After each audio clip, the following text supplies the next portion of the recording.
হাসান, আসার সময় শুনলাম তোর নাকি জনগণের সামনে তওবা পড়ার শাস্তি আছে। তা আমার সামনে তওবা পড়ছিস না কেন? আমার কি তোর জনগণ মনে হচ্ছে নাকি রে? তাহলে পড় তওবা পড়, দোয়া নে।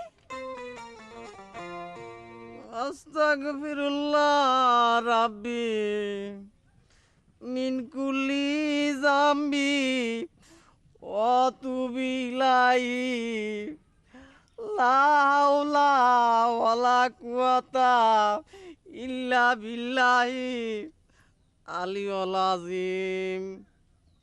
দোয়া করেন ফু, আল্লাহ যেন আমারে হায়াত দারাজ করে। আল্লাহ তোর হায়াত দারাজ করুক। হায়াত মানুষের খুবই জরুরি। ফুবু, হ্যাঁ? হায়াত না তালি পরে? হায়া অর্থ হচ্ছে লজ্জা। লজ্জা সরকম একটু দরকার। ও ঠিক বলেছিস, ওর ভিতর একটু লজ্জা শরম কমই আছে। হ্যাঁ, আল্লাহ তোমার ভিতর লজ্জা শরম পয়দা করুক। সবাই বলো সুবহানাল্লাহ। সুবহানাল্লাহ, সুবহানাল্লাহ।